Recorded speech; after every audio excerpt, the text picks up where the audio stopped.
Swayam Prabha. Digital India. Educated India.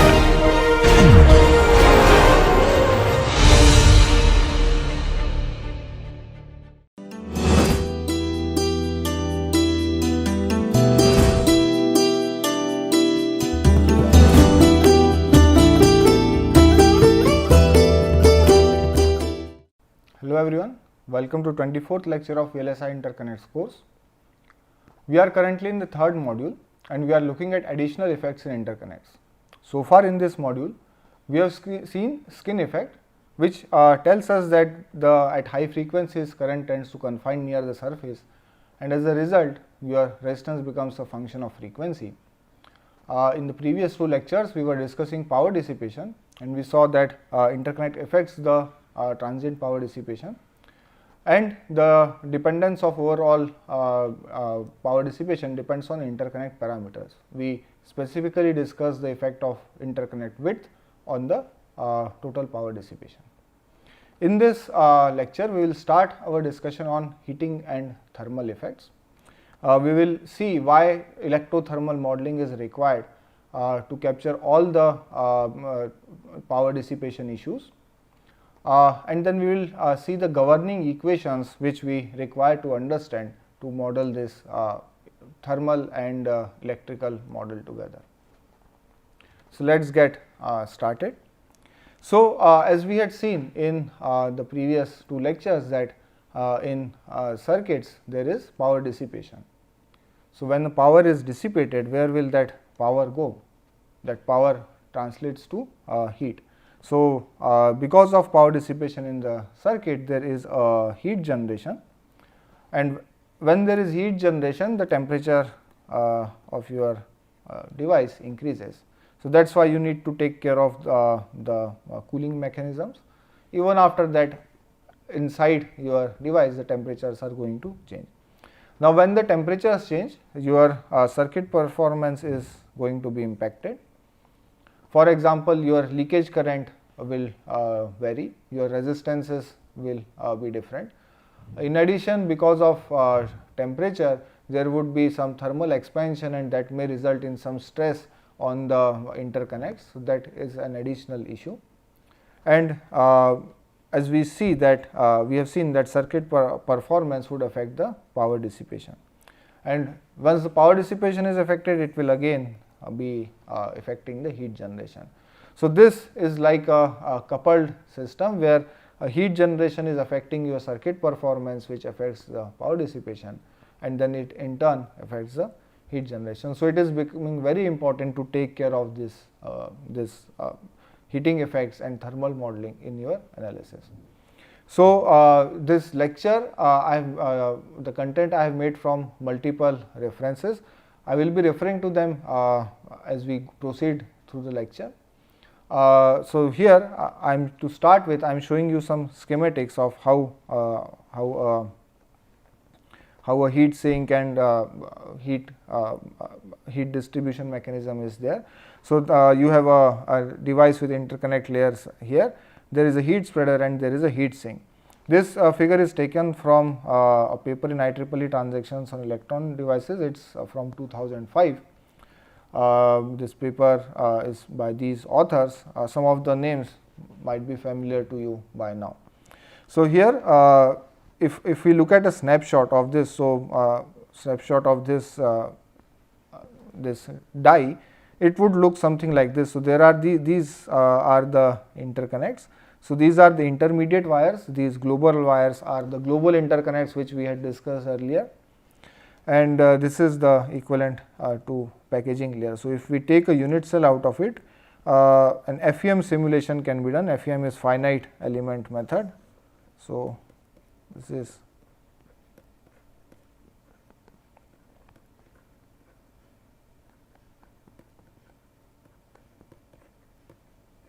this is a numerical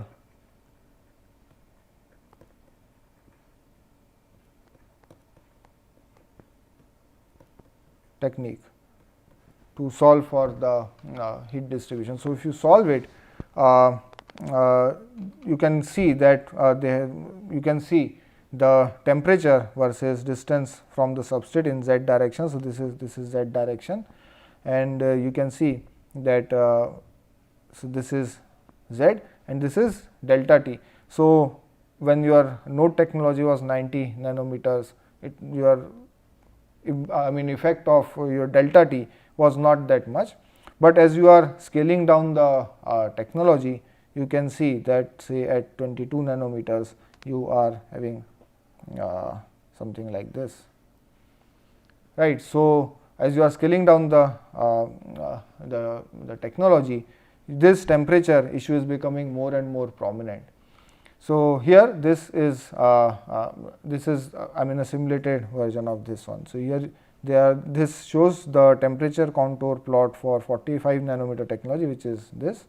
So, this corresponds to this, and you can see that here the temperature becomes very high. So, this can be as high as like more than 200 degrees centigrades.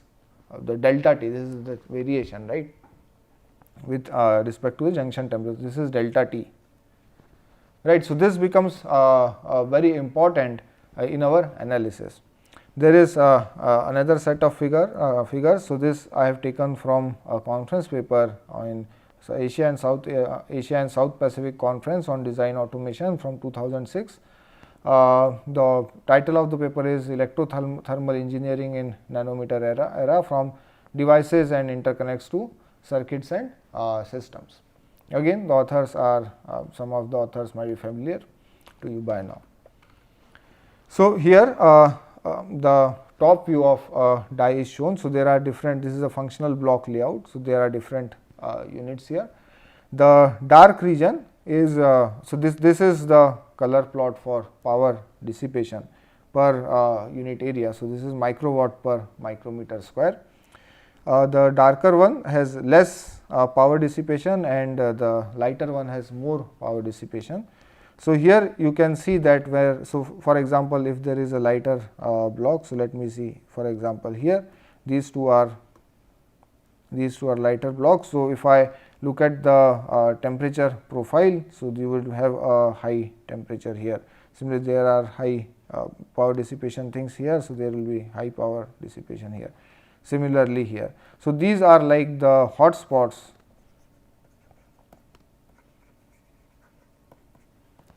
in your circuit. So, it is not just that there is a high temperature generated on your IC, your temperature is also not uniform. So, there are some hot spots, and the entire problem becomes complicated. Suppose we want to do a simulation of this entire thing, it becomes a major challenge. A full wave numerical simulation will be computationally expensive.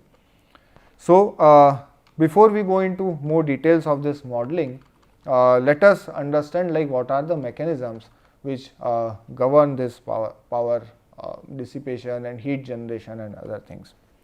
So, what we have seen is that there is power dissipation, and then this power dissipation would result in heat generation. Where will that generated heat go? There are two mechanisms. One is that heat will flow out, so that power is flowing out, thermal power is flowing out, and the other is that your stored energy is increasing. So, there is a change in the energy stored, thermal energy stored in the material with time. So, how does this translate? So, your temperature goes up, so your energy stored in the thermal energy stored in your system increases. If you have a better mechanism where you can pump out more heat, in that case this thing, the second term here would be less, and that may ensure a lower operating temperature. So, let us get into bit more detail. So, let us say that G of RT is the power density of heat sources. So, there are heat sources here. So, what we have is this. So, these are like different heat sources, and G of RT is that function. So, this is a function of space and time, right, in general. Here G would be in the units of watts per meter cube or joule per second meter cube, right. Then there is heat power per unit area. So, this heat power unit area is given by this expression. Here T is your temperature,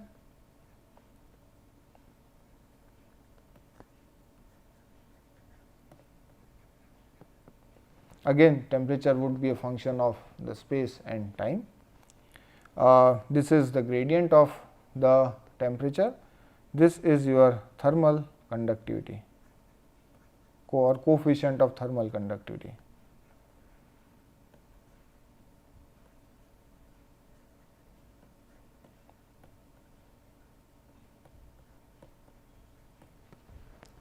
Now, what this equation tells us, let us look at it. So, if there is a temperature T1 here and temperature T2 here, and this is suppose your x direction, in that case or let us say r direction, in that case if your T1 is greater than T2, heat will flow in this direction. So, r is increasing here. So, in this case your heat should flow from a higher temperature to a lower temperature, but I mean the way we are defined it, your del T by del R is going to be negative, right. So, to take care of that you have this minus sign here. This minus sign ensures that if there is a higher temperature and lower temperature, the current will flow from higher temperature to a lower temperature like this, depending on the gradient, right. Then there is so this is the corresponds to this second term here, heat power flowing out. Then there is third term, which is the change in stored energy. So, what is the stored energy? Stored energy is given by rho m into Cp into T. T again is the same temperature, there is the same thing. Here your rho m is the material density,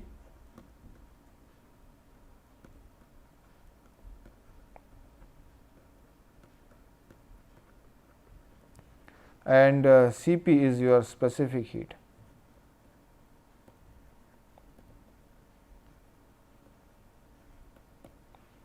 So, your stored energy is given by this.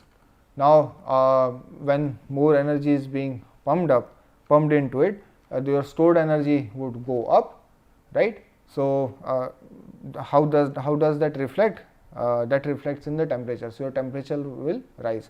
So, your change in stored energy with respect to time would then be given by this quantity. So, this is the time derivative of temperature.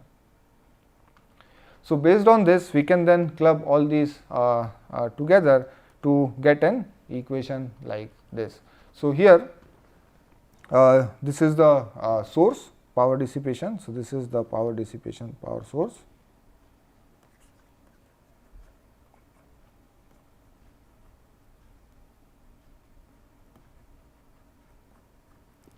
Right, and so if there is a source like this, and this is the heat flow. In that case, you will have to take the divergence of your power flow, right. So, this is the divergence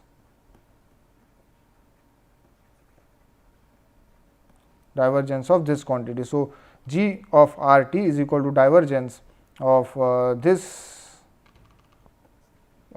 power flow plus the change in the stored energy. So, you can then bring this in. So, finally, you will have an expression of this form. So, this is the governing equation. I can bring this minus sign, this first term on the RHS on the LHS, and can rewrite this equation of in this form. So, finally, what you will have is an equation like this. This is the governing equation that we require, that is required to be solved. So, this is a thermal engineering problem, right, not directly related with the electrical model which we are interested in. But we will see later on that how this how we need to understand this if we want to look at one of the ways of modeling this thermal effect. So here let us I mean, even if you don't understand the entire thing of the thermal model, we can get some sanity check. So here your rho m is the material density. Material density has the units of kg per meter cube. Cp is the specific heat.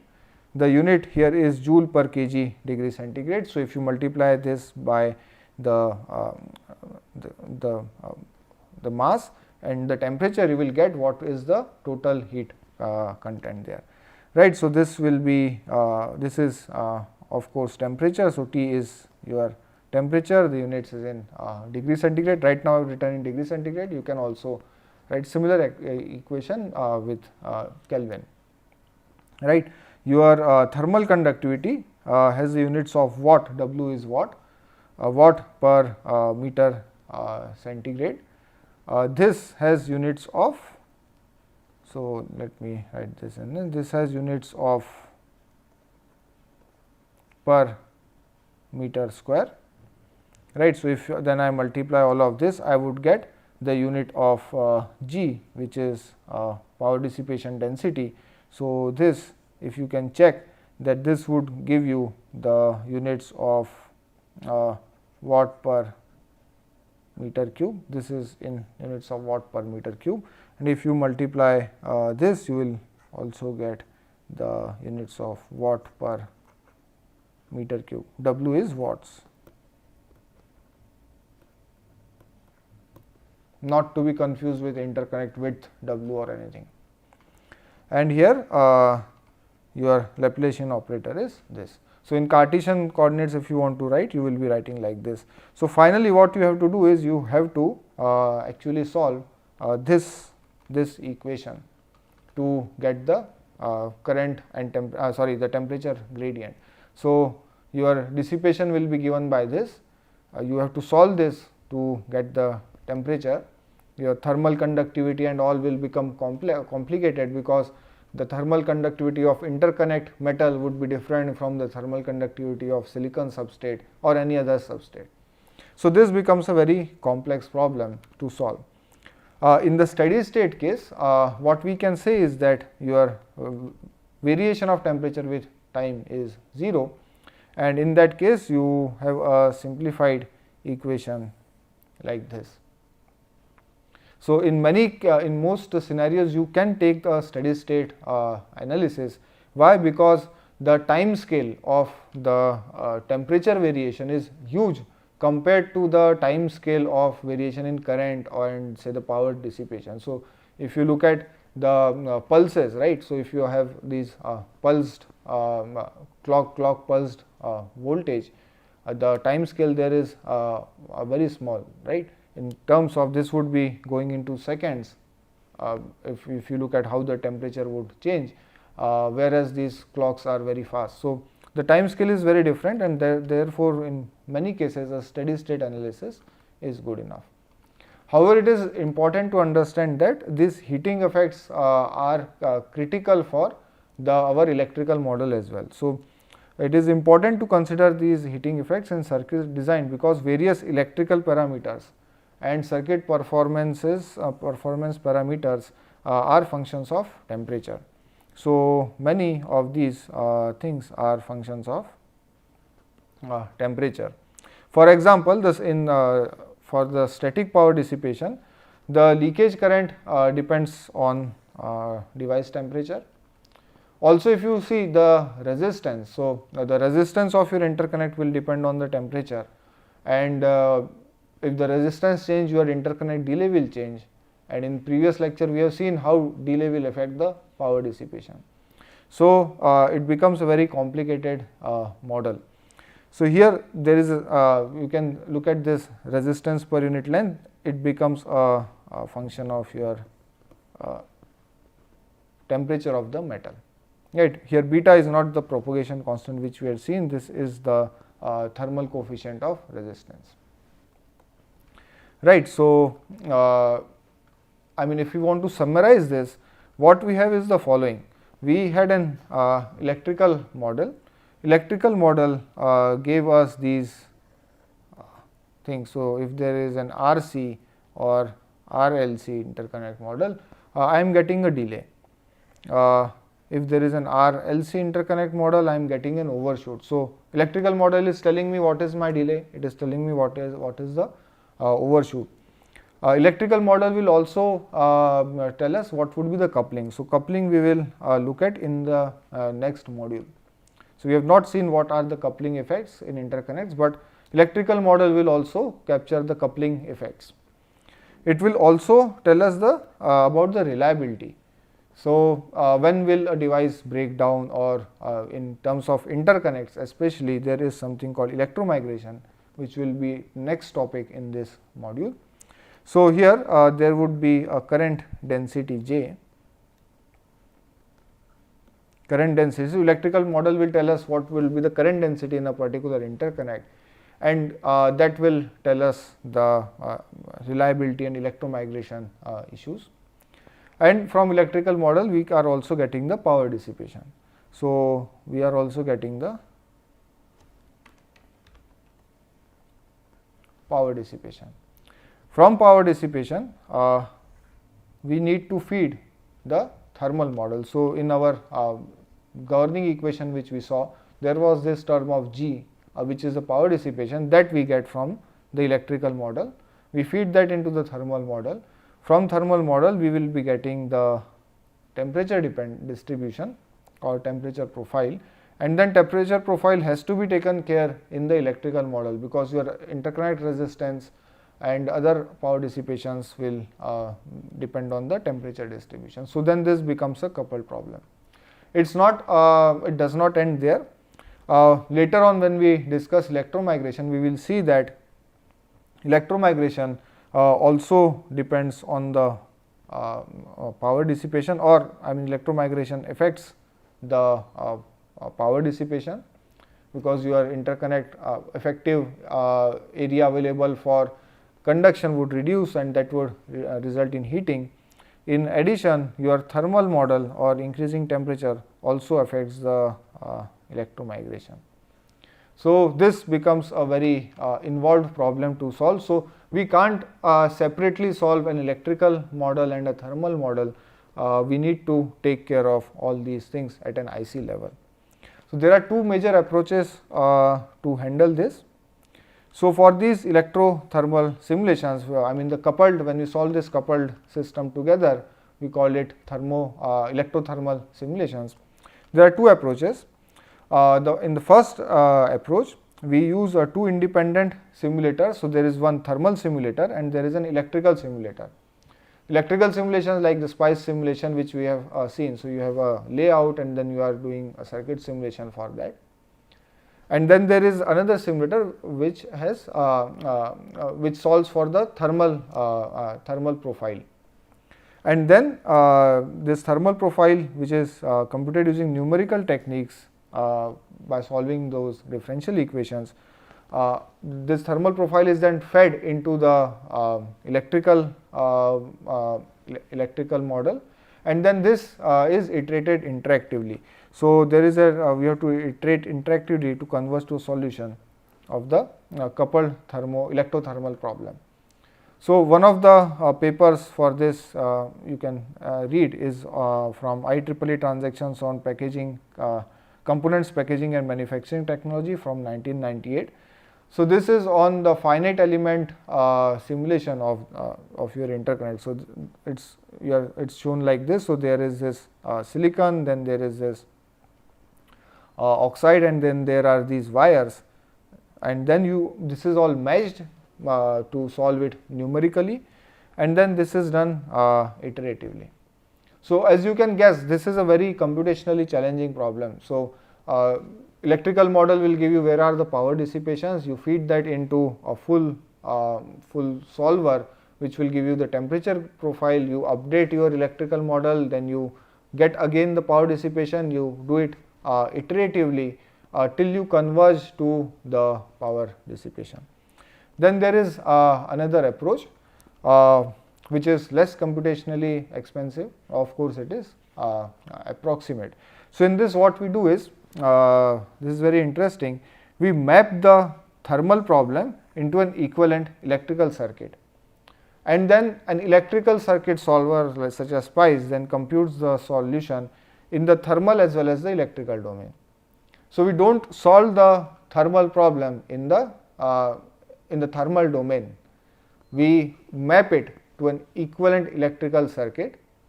This one of the papers which discusses about this is from 2006 in IEEE Transactions on VLSI Systems. The title of this paper is Hotspot, a compact thermal modeling methodology for early stage VLSI design. So here there is a plot, a figure given like this. So here there is this thermal model will give you the temperature map.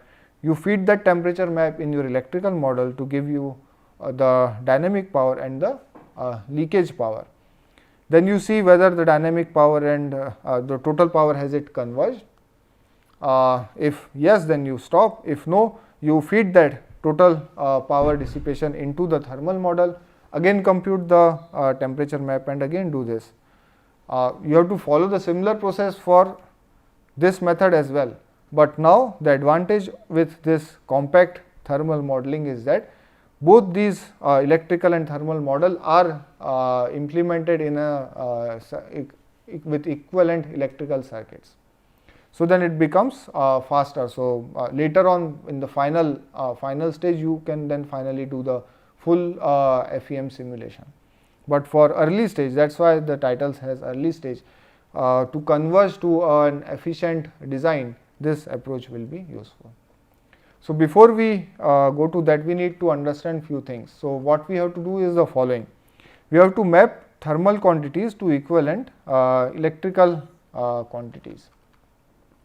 So in the equation which we saw earlier, there are these four thermal quantities. So there is this is material density, that is not a thermal quantity. This shown in red is the specific heat. Then there is thermal conductivity, there is temperature, and this is important because we are interested in temperature. Finally, we are interested in a temperature profile. So temperature, and then there is this power dissipation density. So this power dissipation density would be supplied by the electrical model, and the output would be the of this model would be the temperature, right. So we have to use electrical quantities for this. So we will be taking up four quantities: the voltage source,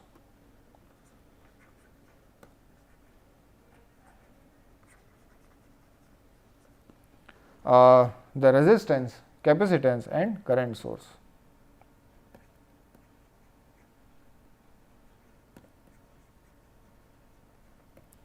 Right. So how these quantities in thermal domain are related to or can be mapped to equivalent electrical quantities, that we will discuss in detail in the next lecture. So to summarize, in this lecture we saw the governing equation for thermal model, we saw the temperature profile that affects the electrical model. So your temperature profile becomes essential input to your electrical model, and therefore we discussed that a co-simulation in the electrical and thermal model is required. In the next lecture we will see how the thermal quantities can be mapped to analogous electrical quantities, and we will be discussing in detail the compact thermal modeling. That's all for today. We will meet in the next lecture. Good day.